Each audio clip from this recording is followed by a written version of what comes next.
What if every time you thought she betrayed you, she didn't? What if the real betrayal came from something buried inside her, something even she doesn't fully understand? Freud spent years studying the unconscious, and what he found explains why some women vanish without a word, why they say one thing but do another, why the perfect connection can crash overnight. And once you understand this, you stop asking, "What did I do wrong?" and start thinking like a man who can't be broken. One, she said she wanted loyalty. Then she vanished. You meet a woman, she's different. She looks you in the eye and says all the things you've always wanted to hear. I want loyalty. I want honesty. I'm not like the others. And you believe her, not just because of her words, but because of the way she carries herself. Calm, director, clear. She listens to you. She opens up about her past. She makes you feel like you can be yourself around her. So you do. You stop talking to other women. You give her loyalty. You show her the side of you that most people never get to see. She tells you she's never felt this way before.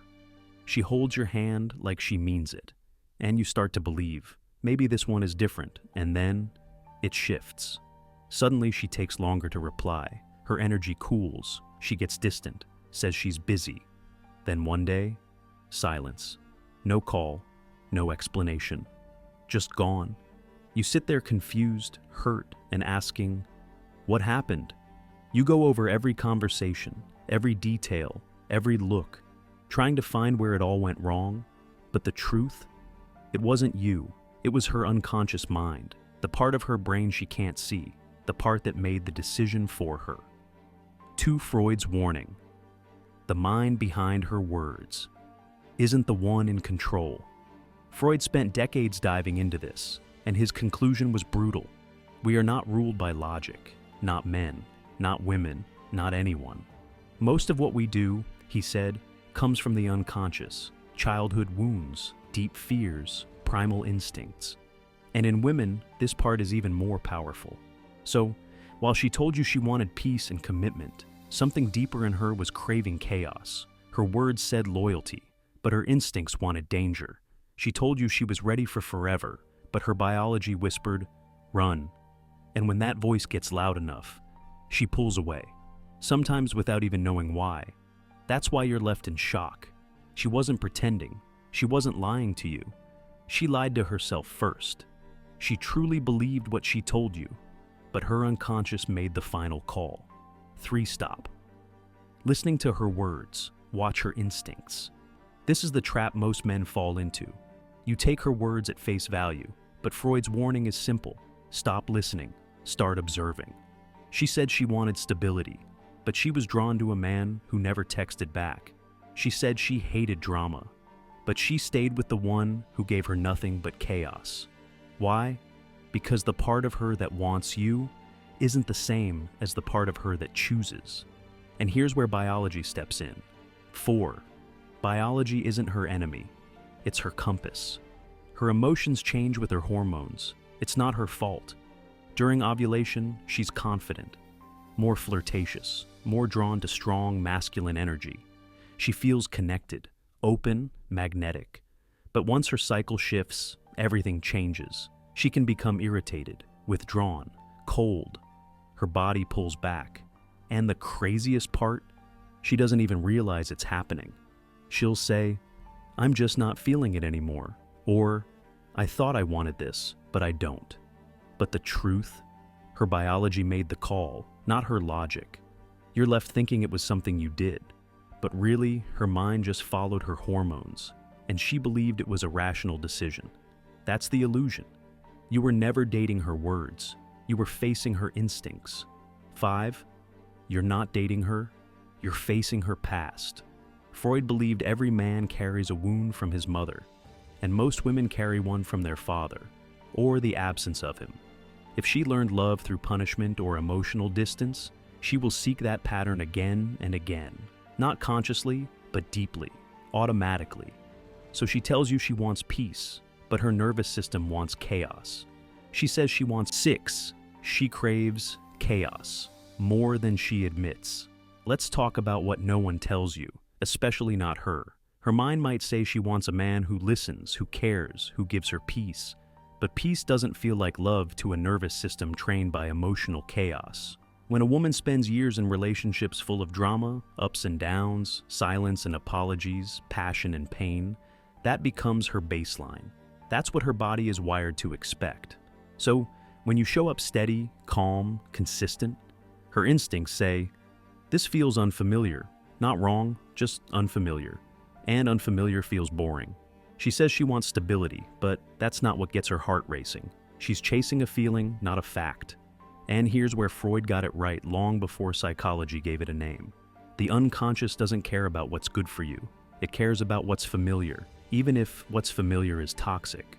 7. Why she leaves the good guy for the one who doesn't care. You've seen it, you've lived it.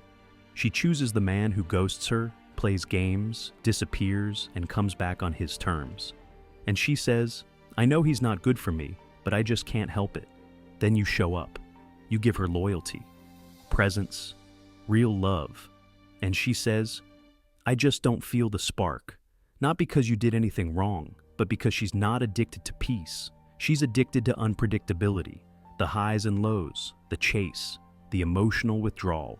Those patterns release chemicals in her brain, dopamine, cortisol, oxytocin, all triggered by stress and relief. You don't cause that chemical storm. You're grounded, steady, safe.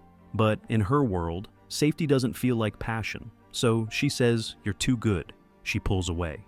And you sit there thinking, how is that a problem? Because her instincts don't chase what's good. They chase what feels like survival.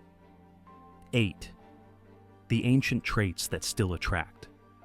Her modern women have degrees, jobs, independence, but her biology is still wired for the ancient world. The one where survival meant choosing the strongest man, not the nicest one. That's why she feels attraction toward traits most people label toxic. Freud saw it long before the dark triad was defined. Narcissism, belief in self no matter what. Machiavellianism, playing the game with strategy. Psychopathy, calm under pressure, emotional detachment.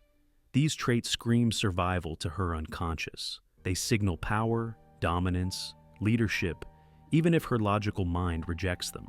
So, when you show up with kindness, presence, and care, she might admire you. But when the man with power walks in, she feels him. That feeling overrides the facts, because her biology still believes danger means strength, and strength means survival. 9. She's afraid of her own desires. And here's what most men don't realize. She's scared of that part of herself. Not the soft side, not the nurturing, loving side, but the part that wants to feel controlled, the part that wants to test, to resist, to surrender to a man who doesn't flinch. She'll never admit it out loud, but it shows up in the way she behaves. She punishes the man who loves her and rewards the one who keeps her guessing. Not because she's cruel, but because she's afraid of what she craves. That fear turns into shame. And instead of facing that shame, she blames you. She says, "You're too much," or "I'm not ready," or she just disappears. Because if she stays and you see the part of her she's buried, the manipulative part, the angry part, the chaotic part, then she loses her power. You'd know the truth, and that terrifies her. 10. She runs from the mirror, not the man. If you still love her after seeing all that, after seeing the truth she hides even from herself, she can't blame you anymore. She can't say, "He didn't understand me." She can't say, "He wasn't the one," because you did understand. You saw her, and you stayed calm. You didn't flinch, and now she has no one left to blame but herself. That's why she leaves, not to get away from you, but to get away from the mirror you held up. 11. Freud's forbidden trick. How a man wins without chasing. So, how do you win? Not by begging, not by chasing, not by proving your worth. Freud's hidden letters revealed 3 truths. 11.1 Want less. Get more. Neediness kills attraction. Women sense it like blood in the water. Pull back before she does. Let her feel the space. She'll come closer. 11.2 Stop explaining. She says she wants honesty. But mystery is what triggers her emotions. Silence is powerful. Don't shrink yourself with justifications. 11.3 See her darkness and stay calm. Every woman has a shadow. If you can look at it and not run, she'll see something no one else has ever shown her: strength. Laugh when she tests you. Smile when she pulls away. Stay still when she tries to shake you. She wants to hate you. Don't let her. Not because you're playing games, but because you're finally done being played. 12. She's not just one woman, she's two. Freud said something few were brave enough to repeat. Every woman carries two versions of herself. One version is soft, loving, kind. She says the right things, believes in commitment, wants to build. The other version, she's raw, emotional, unpredictable. She doesn't want safety. She wants a thrill. She wants to be taken by something or someone stronger than her own mind. That's why the quiet girl writes dark fantasies in private. Why the loyal girlfriend still dreams about the man who wouldn't commit. Why the sweet, sensitive woman suddenly pulls away when you finally give her everything.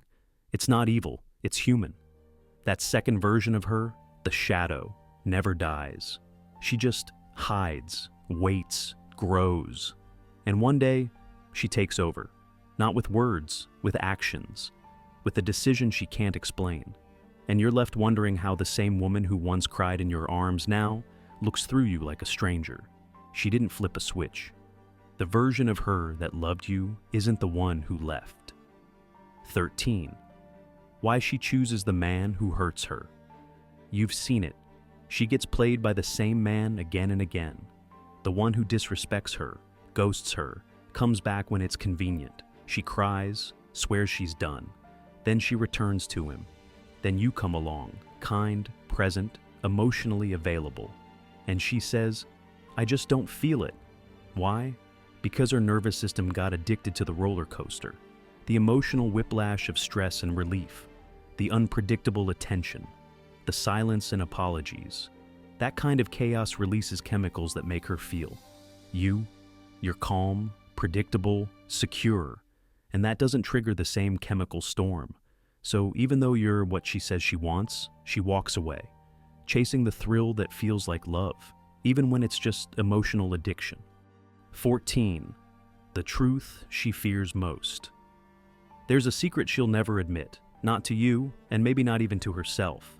She's terrified of her own desires, not the sweet ones, the dark ones.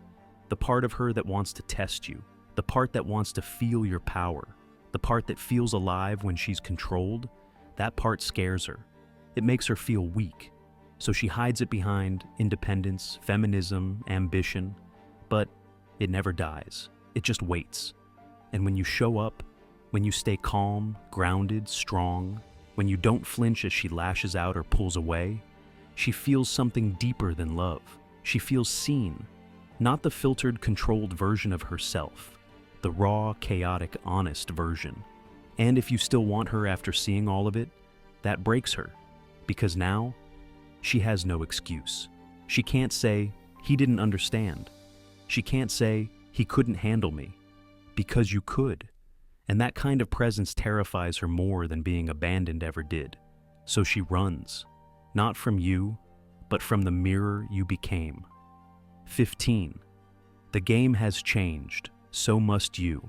You were told to be nice. Be gentle, be understanding, and yet every time you give your all, you're left with nothing. It's time to change how you play, not by becoming cruel, not by turning cold, but by becoming untouchable. You win when you no longer chase her words. You win when her silence no longer shakes you. You win when her confusion doesn't become your self-doubt. You don't need to explain. You don't need to beg. You don't need to prove anything. You just need to see her. All of her, and stay grounded, because the man who can see her darkness and stay unmoved, that's the man she never forgets. Conclusion. If this hit you deep, it's because it's the truth no one says out loud, not because it's too complex, but because it's too uncomfortable. You're not broken, you're not unworthy. You just spent too long thinking her feelings were your fault, but now you see it. You see how biology, instinct, and her unconscious drive her actions. You see the two women inside her. You see the game for what it is. And now, you win by refusing to play it on her terms.